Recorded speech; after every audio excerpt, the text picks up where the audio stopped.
Today's guest has seen what happens when driven, high-achieving people push past their limits without ever stopping to ask, am I okay? So it's a lot easier to hide problematic drinking and substance use if you're working from home because it can be a teacup. We've worked with a really successful female leader and she would open her first bottle of wine at 9 o'clock in the morning because she was working from home, ran a few companies. And she could. And no one knew. Second bottle of wine at lunchtime. So by the time she's picking the kids up, 2 bottles of wine. If you're enjoying these conversations, don't forget to hit the follow and subscribe button. We care for the land and sea. We care. So today we meet Ruth Limkin, founder and managing director of The Banyans, a world-renowned facility here in southeast Queensland, providing one-to-one wraparound care for those who may have experienced things like burnout, grief, addiction or trauma. Welcome, Ruth, to It Takes Heart. Thank you. It's really great to be here. That one-to-one wraparound care, just that in itself is so beautifully put. It's remarkable when you see the reality of it. And honestly, I think it's what we would do for everyone in the health system if we could. I know we can't in the reality, but there are people who that's really the only way that they'll access care and they're willing to invest in that. So they deserve treatment too. Yeah, 100%. Burnout is everywhere. Absolutely. It is showing up in our workplaces, in our living rooms. We're hearing about it all the time. It's a topic that's a really common theme in our healthcare community. A lot of our candidates, our clients are talking about burnout.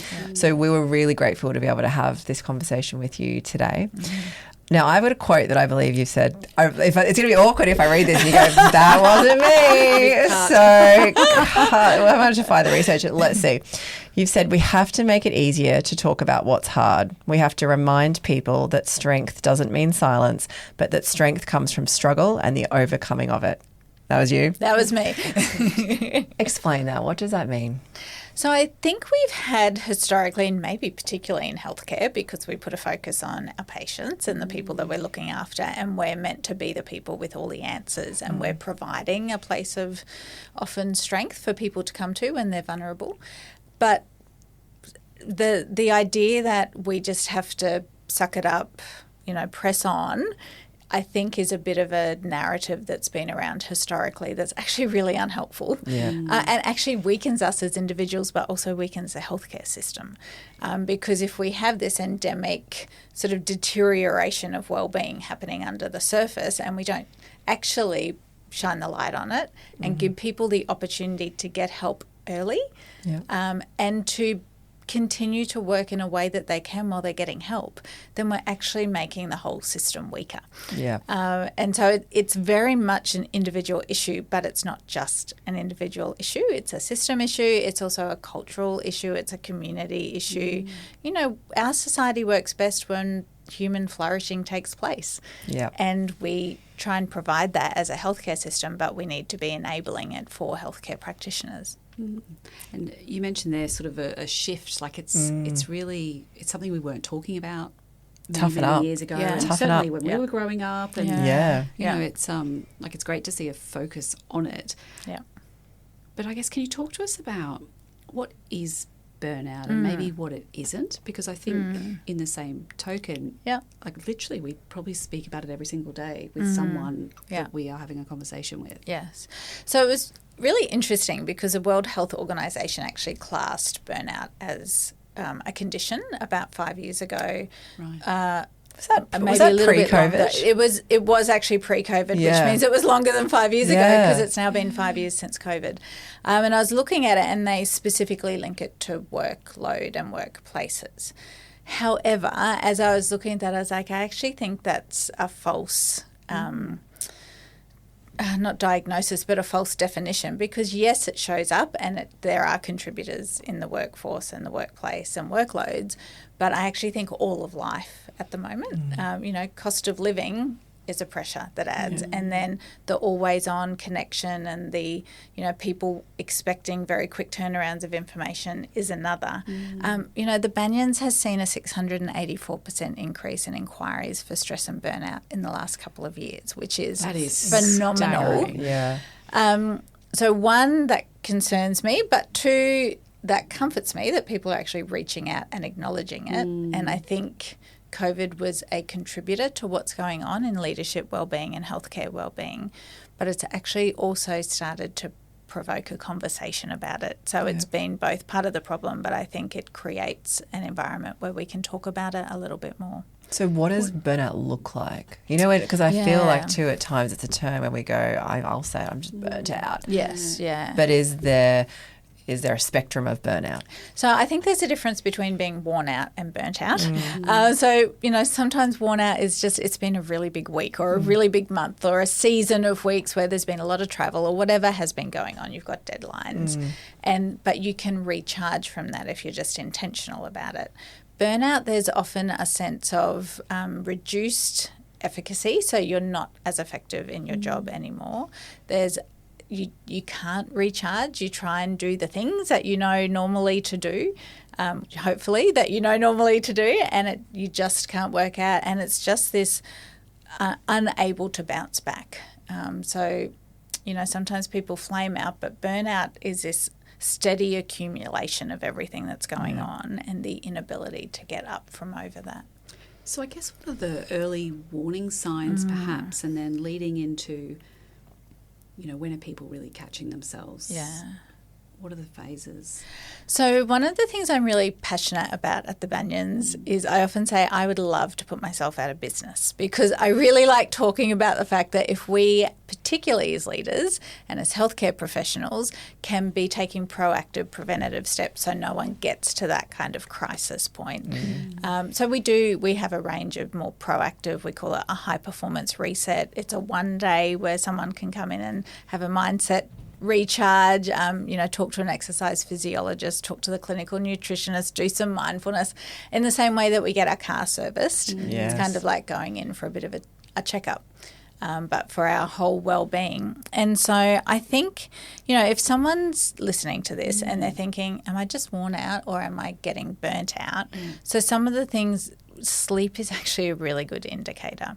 If you're waking up every morning and you're still exhausted, if you can't get to sleep, or if you wake that dreaded 2 a.m. wake up and then you can't get back to sleep. If that's happening, not just occasionally, because sometimes that just happens, but this is happening time after time, that's actually a really important signal that we need to be looking at. A loss of joy, you know, just that sense of nothing, there's no joy in your soul. This sense of, you know, sometimes also your immune system is very affected, so you're just always getting sick or you can't get over things. And do you think unless you're really in tune with yourself, those things are actually hard to spot because you're busy and I haven't noticed that I don't have joy? Or and you think about the healthcare professionals who are doing shift work and crazy soldiering hours on and keep going. Those, I imagine they're quite actually difficult to notice. Which is why these conversations are so important. So it's so great that you're doing it, because the more that we talk about it, we can't move to action if there's no awareness. We also don't want to get stuck in awareness, but they both work together. We need awareness and talking about it. And maybe someone's listening to this on their way to work or something like that, and they're like, oh, actually, I didn't realize you're describing my world at the moment. Can you just, sorry to jump in, but I was just going to say, can you recover from burnout? Absolutely. And how long does it take? So again, this is why talking about it and early intervention is really important, because the sooner that you recognise something's going on, often the quicker that you can recover and less is the impact of treatment that's needed. And it could be something that you start doing while you're still going about your life, or it could be at the point where you need to take some time out. I remember talking to someone years ago at the Banyans. I was answering the phone and he ran a company and he said, oh, the wheels haven't fallen off, but they're really wobbly. And I was like, now's the time to do something. So we redesigned a program that we have called the Rest and Refresh.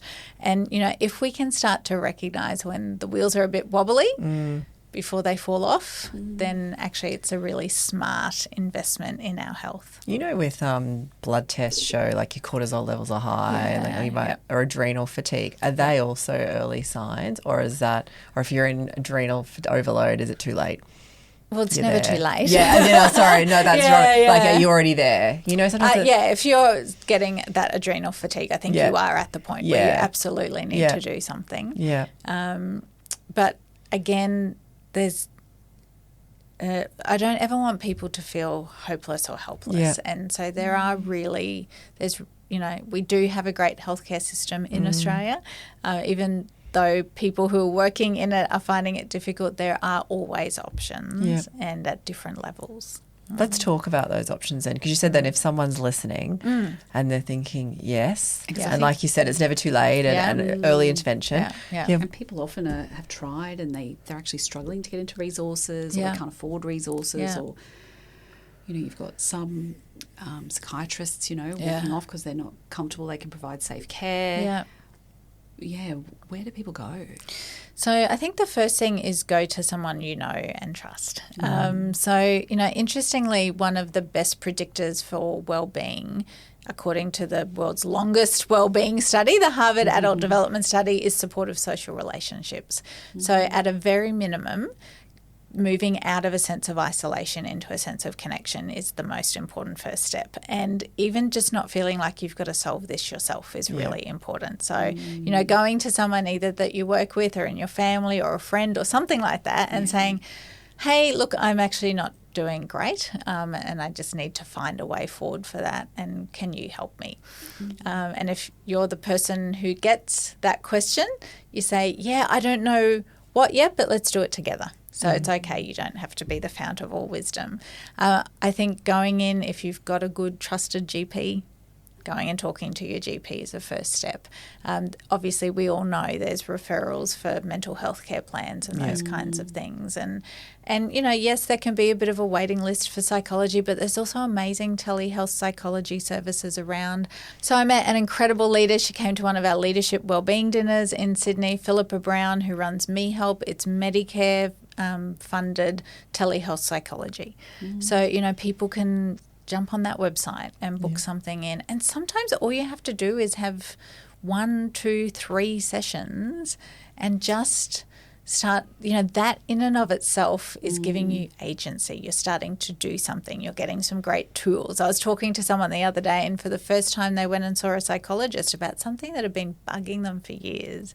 And even after one session, they're like, I've got some really good tools now. And yes, they're going back to see some others, but never underestimate the power of one great session. I think that's really good to know, because I think people might feel it's too big of problem and a couple of days off isn't going to change or help me feel better. So I think it's really positive to hear that you can have that really great feeling. Absolutely. Even off just one session. And I think you talked about connection there as well. We were talking about that yesterday, the interlink with COVID and people being disconnected. And you've just mentioned that the huge spike. And I'm sure that has some contributing factors there. What are you seeing in the world we live in now that's different around connection?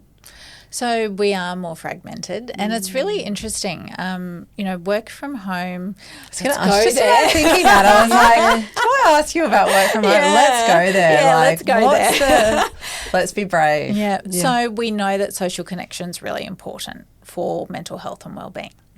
A lot of people, a lot of the most important relationships in their world or the best sense of social connection actually is in the workplace, and it's not the same quality if you're dialing in to a screen in back-to-back meetings. It's just not the case. So I'm not saying everyone has to return to the office 5 days a week, but I think working isolated by yourself from a screen 5 days a week is really detrimental to your health and often well-being. Longer than you would in the office. Absolutely. I think people think people are not working at home and that's the issue. But I read something yesterday to say it's actually the reverse. Yes. And people are working too much at home and not having the breaks and the stops. The interaction, the social interaction, the water cooler chat. Exactly, And, one of the other things that we see at the Banyans is, and again, let's go there. So it's a lot easier to hide problematic drinking and substance use if you're working from home, because it can be a teacup. We've worked with a really successful female leader, and she would open her first bottle of wine at 9 o'clock in the morning because she was working from home, ran a few companies, and she could. And no one knew. Second bottle of wine at lunchtime. So by the time she's picking the kids up, 2 bottles of wine. So I think, social connection has a lot of protective factors, and we need to think about that when we think about what does work and life look like. Yeah. I think sometimes we show up more for others than we do for ourselves. And I guess it comes down to that. If you're at home, you're only having to show up for yourself. Yeah. It's probably not the best version sometimes. Yeah. While we're on the workplace then, I know you said that, the World Health Organization was attributing it to the workplace. Yeah. What do we need to be doing, as an employer? With the days that we're in now, is there little micro changes that we can do? And also, how do we better support people who are feeling burnt out or worn out, as you said? Or recognise it even. Recognise it, we've got EAP programs, but it's like, but then you said that you can have 3 sessions. I'm like, okay, well, there's EAP. There's little steps there. Yeah. So I think it's making it part of the conversation all of the time. And I think as leaders also, we have to model that. So I'm really deliberate. There's a particular gym class that I love going to that starts at 4:30, and it's just across the road from where I work. And I normally work till after 4:30, but most weeks during the week I'll go and get changed into my gym gear and go and say goodbye to everyone in the office because I know I'm going to that class, to send a really clear signal that actually doing things for our well-being is really important, and I'm going to do it as the leader, and so that gives you permission to just be having these conversations and talking about what's needed. I think also I'm always really clear about the fact I see a psychologist once every 6 months. At different seasons I've done that more, but I'd put that in the diary as a check-in in the same way that I get my car tuned up. And like one time I was driving there and I was like, I've got nothing to say. I don't know how I'm going to fill this session. Yeah. I'm good. I'm really good at the minute. Yeah. And then you sit down, she asks one question. It's like, okay, 45 minutes later. But it's someone outside of your world that you can bounce things across and process things with. I think so little things like standing desks, and maybe you can't afford to swap all the desks in your office, but just think, like I often say to people, and I actually really encourage people to take control of their own well-being. So don't outsource it to your employer or your workplace. There's fundamental, simple, cheap or free things we can do to look after our own well-being. I know this might sound strange for someone who's on the ward and on their feet all the time, but for people at a desk, even just standing up whenever you're making a phone call. Standing instead of sitting for 3 to 4 hours a day is the equivalent activity output of running 10 marathons a year. I have heard that. I couldn't remember how many. I felt like it. Yes, that was you then. And I remember because we do have stand-up desks. Yeah. And you know what drives me wild is everyone goes and sits at them. And everyone wanted them. And I'm like, let's stand up. But then I'm probably not modeling it and going and standing up. Whereas my husband used to love them. Yeah. He was always there. And you used to do yoga in the office at lunch and, I think meditation. It's the consistency piece, isn't it? Yes. If you're doing that class at 4:30 every day. Yeah.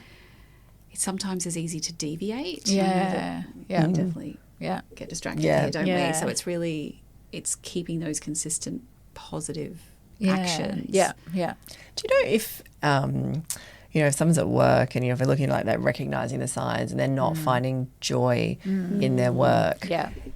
Can that get confused with, I'm burnt out, but actually it might be as simple as a shift to a new environment.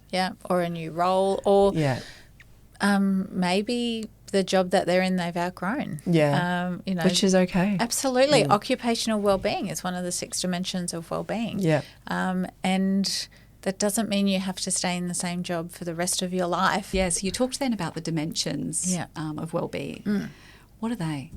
Okay, well, look, there's 6 of them, and I'll run you through them quickly, and then I'll talk to you about how we did some work on the model. So there's physical well-being, social well-being, emotional well-being, occupational well-being, intellectual well-being, and spiritual well-being. Yes. The good news is for anyone who's feeling a little bit overwhelmed about they've got to do 6 different things. Because I've done this with you and I remember seeing it all and going, this is a lot. How do I fix 6 parts of me that need a bit of work? Exactly. Do they all need work? Yeah. So the good news, so we didn't make those dimensions up. I found a model of wellbeing from the National Wellness Institute, but they had each dimension as very discrete. I was like, that's actually not how real life works. That's not how our body works. And so we've redeveloped the model to show that they're all integrated, which is really good news, because what we know is that if you make one positive change in one of those dimensions, it actually often produces positive outcomes in the other dimensions as well. So you can just do one thing and that can create positive difference in various dimensions. And so I always say to people, like particularly for people who are highly responsible, A-type personalities, driven, you're not allowed to do more than one thing. Yeah, I remember sitting there and being like, you've said do 3. I was like, I'm going to do 6. Like, I'll do 7. Yeah. So just doing one thing that's free and that's sustainable. And I often also say to people, don't try and start something, because if you already feel like your life is overfull or you're overwhelmed, that's not going to get a lot of traction. So I say just stop or swap. Yeah. Stop doing something or swap something out. And I was just going to say, from memory when I did this with you, the actual actions, were quite easy things. That's where I was going to go. What are some examples of them? Because I remember they were a bit like, oh, that's pretty obvious. And I could do that. Like one really simple thing, which is free. So there's a lot of research that shows if we walk in nature as opposed to walking in urban environments, our cortisol levels, that stress hormone, goes down by over 12%. So you can reduce your stress levels by walking in nature, which is free to do. Yeah. So you're improving your social well-being, because nature is part of social well-being, your physical and your emotional well-being by going for a walk in nature. And if you do that with a friend, like if you say, hey, once a month, why don't we go for a bushwalk at Mount Cootha or something like that? That's one thing you can do which feels fairly sustainable, and you're improving lots of different dimensions of your well-being. Another really important thing, which might feel a little bit harder for anyone who's listening, particularly if they're a shift worker, is paying attention to our sleep. So there's a really interesting phenomenon that has been coined, revenge bedtime procrastination. Have you heard of this one? I haven't. Revenge bedtime procrastination. So it's something that's happening more with women than men, but not just women. And it's people who feel like they don't really have control of their day and life is really busy and really full and everyone else gets their time. Then at the end of the day, when they're really tired, instead of going to bed, they take what they feel like is control of some time and they either binge stuff on Netflix or scroll on their phone. I like scrolling. I mean, how many people I speak to, like friends, where they'll be like, I just went down a rabbit hole for an hour. I'm not the scrolling, but I definitely identify with that. I feel like everyone has taken everything from me today, having 2 young children, and I've been there for everyone. Yeah. And as tired as I am, I'm not ready to go to sleep because I'm not ready to start again. Yes. Yeah. And that's so profound. You've got this. This is your experience. So I'll set myself usually a timer. Maybe like I realise I don't have a lot of time, but I just need something. Yeah. And often it just wants to be something I don't need to use my brain. So that can actually be a really great thing if it's not something like scrolling on your phone. One of the problems with scrolling with your phone is whenever you're discovering something new, your brain releases little hits of dopamine, which promotes wakefulness, not sleepfulness. And you've got the blue light, I guess. So there's lots what's a of better things. thing that could be done? So something what should that I you do? enjoy. So if, for example, you love great fiction, maybe you love mystery novels or something like that, a paper book particularly, you pick that up and you're going to, like 15 minutes, 20 minutes at night, I'm going to read my favourite mystery novel. Or I don't know, maybe people like, I'm not a knitter, but maybe knitting or a jigsaw puzzle or whatever. Maybe it's a gratitude journal. That's a really powerful way. Or maybe it's journaling your day in there. Yeah, why is gratitude and journaling so powerful? Yeah, it's amazing. So there's scientific research that shows, so there was one study done where every night someone wrote, I'm grateful for, and they just 3 things. And they didn't just do a dot point of my dog, my husband, my job. And the next day, my dog, my husband, it was my like, job. It was like, today I'm grateful for, today I'm grateful for. And by doing that for 6 weeks, their level of depression reduced. So gratitude reframes our whole world for us. Yeah. And it helps us start to look for the things that are good, which makes a huge difference to our emotional well-being. And probably also when we think about the people in our life we're grateful for, it encourages us to reach out to them, which is that social connection. Yeah. Do you see that really effective in the workplace where, actually, because at work you typically are solving problems, you're dealing with challenges, you're overcoming hurdles. That's why a lot of us leadership do in is our problem day. solving. Is there a really great link for that gratitude at work sometimes where maybe we need to do that more in terms of I think celebrating wins is really important. They don't have to be big wins, but celebrating wins is really important. Great customer feedback or patient feedback, or particularly if people are working in difficult, so we work in mental health and addiction. Sometimes we're carrying a lot of people's pain. And so, one of our values at the Banyans is joy.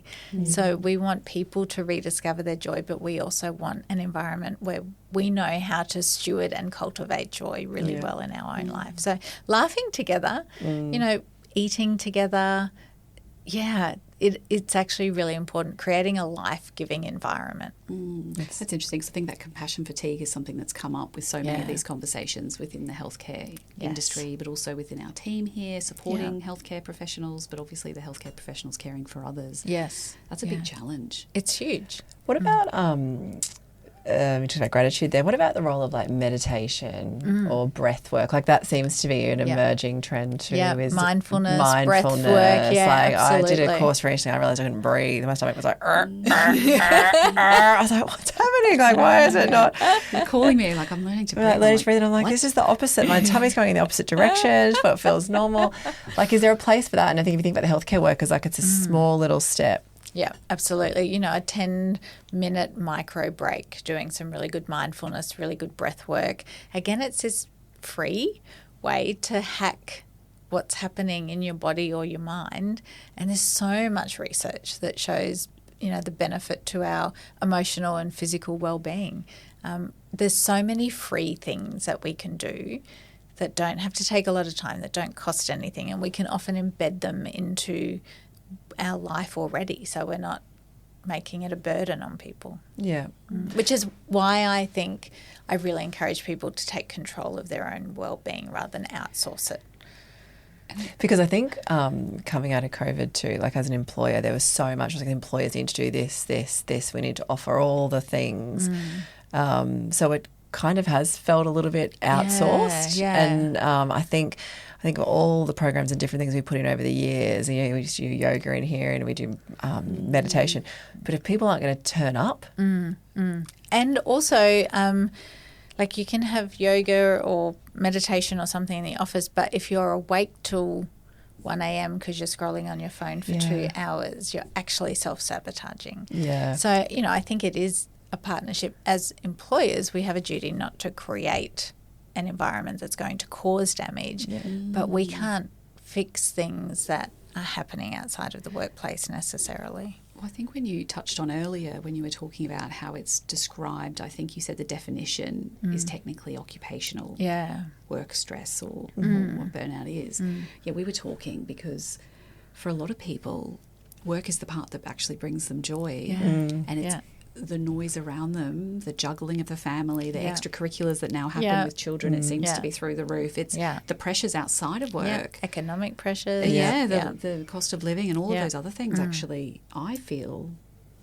Sometimes it can feel like it's work, but it's be more of a contributor sometimes, So it's kind of looking at both of those lenses of how to support people here, but how to give them the tools to support external to that. Ultimately, I believe that me as an individual, I am responsible for my well-being. And, if I was in an environment that for whatever reason, like sometimes the workplace itself can be great, but you're in a role that absolutely clashes with what your strength set is, it's going to affect you. I'm a disc facilitator, and so I remember when I did the training, they said if someone's in a role that's actually contradictory to their strengths, in 18 months it will show up in their health.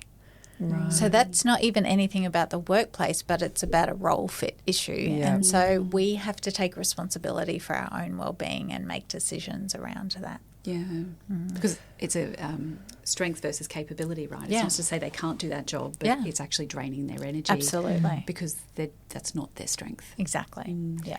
What about the impact of things like ChatGPT? You know, I think I saw an article, I think it was in the Times, where, you know, so many young people are just ChatGPT, here's my symptoms, or they'd prefer the anonymity as well. How do I deal with this? What is that? Where's the place for AI, and is it influencing therapy? Yeah, I saw something recently which showed the top use case for ChatGPT in the last 12 months was therapy. Yes. Which terrifies me. It is. So I think ChatGPT, so first of all, big fan of using AI to streamline things, to make it more efficient. There's a place. I am currently using ChatGPT to do my low carb meal planning, and I said I'm happy to do some meal prep. And I was like, you've actually changed my life. God. How have I not thought about this? Because I'm on ChatGPT She came every day. bursting into me. I was like, I'm doing lunchbox prep. Like it's... And it's been fantastic. It means when I get home from work, 10 minutes of assembling the meal because I've done some meal prep on the weekend. And so I think it can actually be a real tool for us. And I think AI and ChatGPT and other things can be an adjunct to our life, but they shouldn't be the thing that we rely on. And, you know, particularly for therapy, I wouldn't trust it. And it's not going to be as effective because we do know that social connection matters, and you can't have social connection. Like, I think I'm really hopeful for AI in the future. You know, I know a lot of our clinicians can now use AI for note-taking. So not necessarily recording the session, but afterwards they can, you know, you can use voice transcription. It can, which would save loads of time compared to so much being an OT and writing all your notes out. And also the room for error, right, to actually get the detail correct. Yeah, exactly. So it can really. I once heard someone say in the last 12 months, it's likely that your job won't be replaced by AI, but you'll be replaced by someone who knows how to use AI. Yeah, that is so true. So I'm very pro. But it's never going to replace people and the power of human connection. Also, too, if you're, you know, something as good as what you feed into it, right? Yeah. So if you're not giving all of the information, or if it's your, I know you said we need to like give it a name, our own little ChatGPT person, but if it's that, it's the bias as well. Yes, exactly. Yeah, it's a tool. Yeah. And like any tool, it can create destruction or it can build something. So it's our responsibility to use it really well. Yeah. Tell us about the Banyans. The Banyans is amazing. We've just celebrated our 9th birthday recently. Wow. And Happy birthday. Thank you. I'm already thinking about what we should do for our 10 years. Yeah. We talk about, we help people find fullness of life, and we really do. So we started with residential services, so particularly for people who are professionals, leaders, people who think, I've kind of got to the end of my rope, I've hit a bit of a crisis, could be a health crisis, it could be like a family member has looked at them and said, you're not doing okay and you need some help. And so whether it's mental health, whether it's addiction, whether it's burnout, sort of that chronic stress, whether it's eating disorders, it's this wraparound care, and it's all one-on-one therapy. So there's no group therapy, and group therapy is a great modality, but for people who won't engage in group, it's therapy, and the confidentiality it's no use. Perhaps people might or the confidence even to speak in a group. Absolutely. For some people would be quite. Absolutely. And, you know, if there's PTSD, you can be re-traumatised by other people in the group. So, you know, particularly for medical professionals, they like the fact that they can come and actually just talk to someone privately rather than in a group. So they feel much more confident, and you actually get a lot more done if it's just you and your therapist rather than you and 14 people in a group.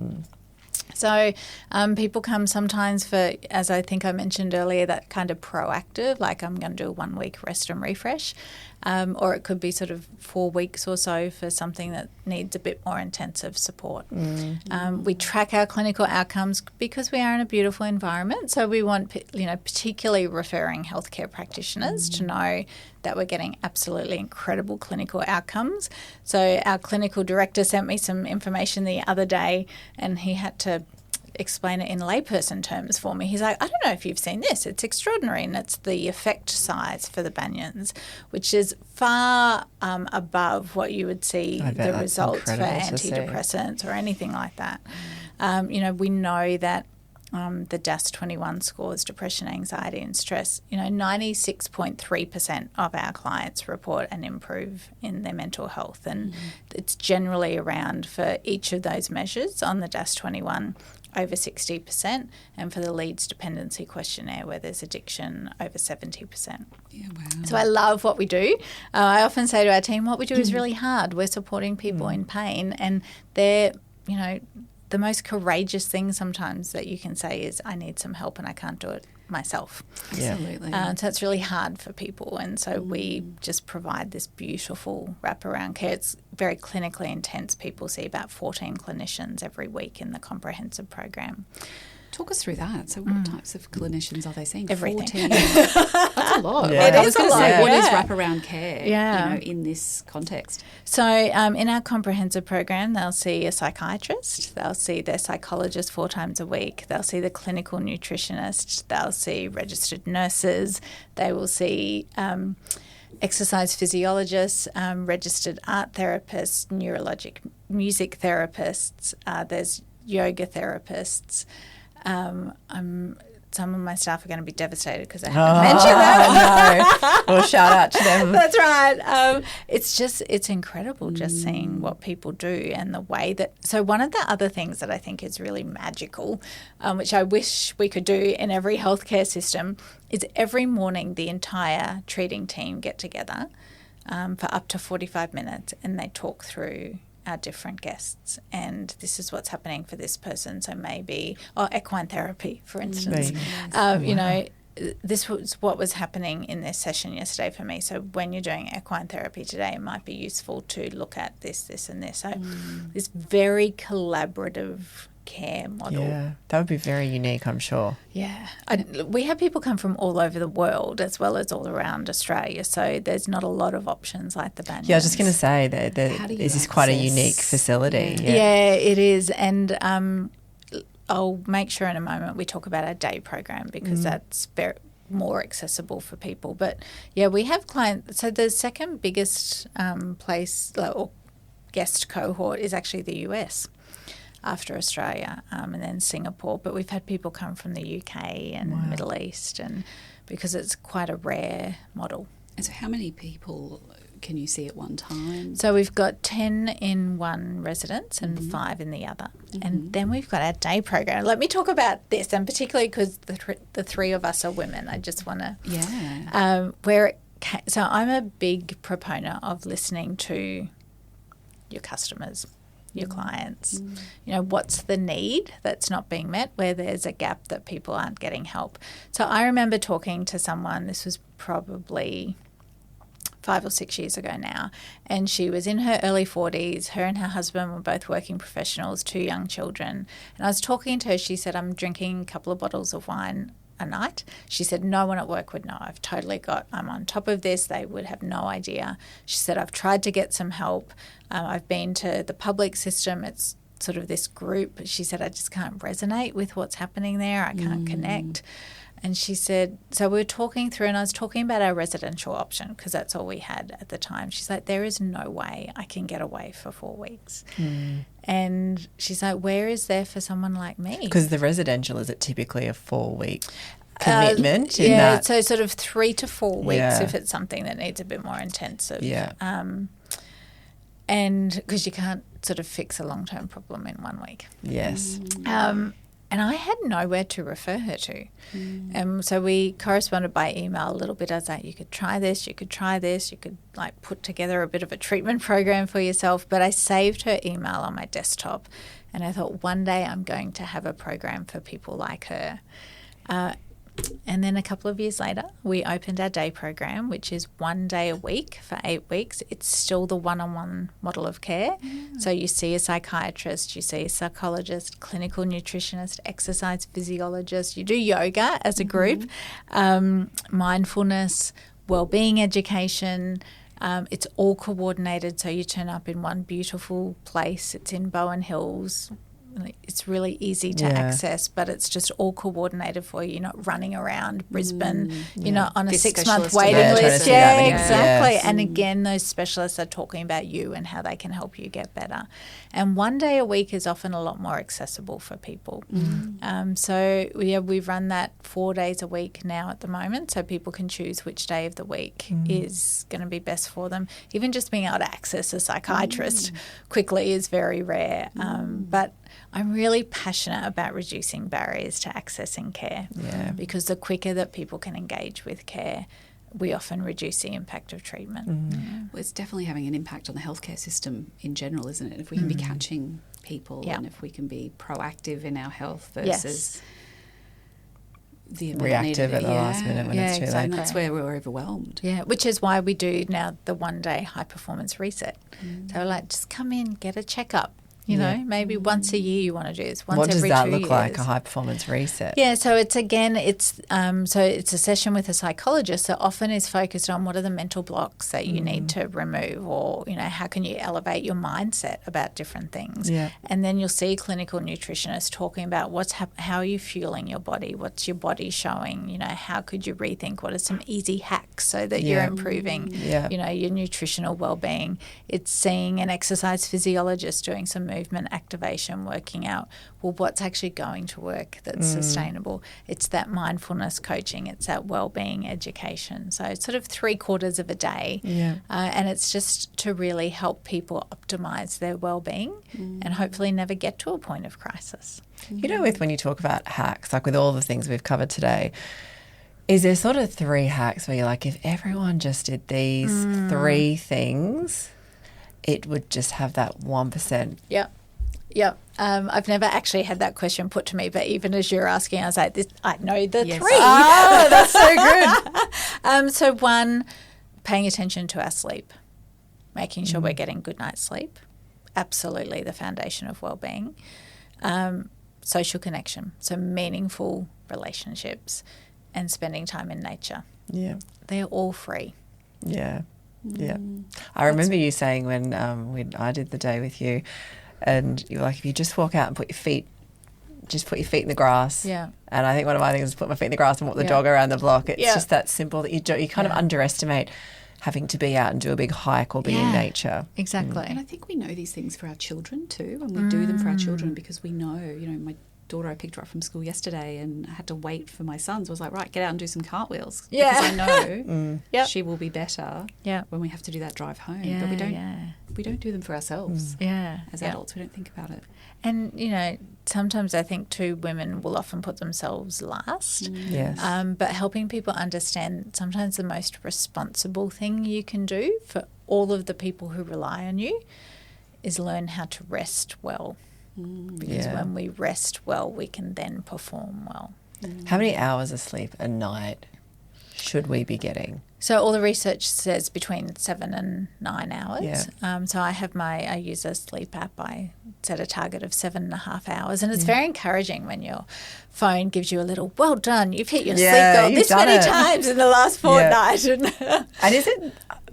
someone used to say, I don't know if it was my mother, like an hour before midnight is worth 2 after. Is that like an old wives' tale? Was that her way of getting me into bed earlier? There is actually a lot of research that shows making sure you get to bed well before midnight. The quality is better. But there's a couple of like really quick things you can do to start improving your sleep. So 1, stop caffeine 6 hours before bed, because even if you feel like it's not affecting you, the research shows you're losing objectively 1 hour of quality sleep a night because the caffeine is interrupting. Also, alcohol, which people often use to wind down, disrupts our REM sleep. So not actually using alcohol as a sleep aid. They're like just 2 really simple things that people can do. And then not being on your phone half an hour before bed, maybe picking up a book. There's some really simple things we can do to start improve, even if not the duration, the quality. Because isn't the alcohol before bed too, isn't that with the 3 a.m. you get the wake up because your pancreas, your liver trying to process and then your body is just ready to go. Yeah.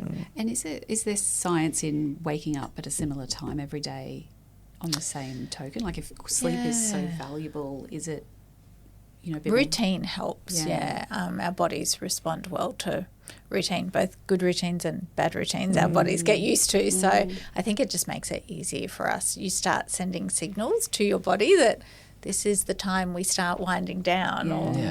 This is the plan. Yeah. So CMR make a donation to a charity of every guest's choice, and we'd love to talk about a charity of your choice today. I love Sober in the Country. So it's working with particularly rural and regional Australians and encouraging people that alcohol doesn't have to be a part of your life. And they're a small, amazing Australian charity that are punching way above their weight.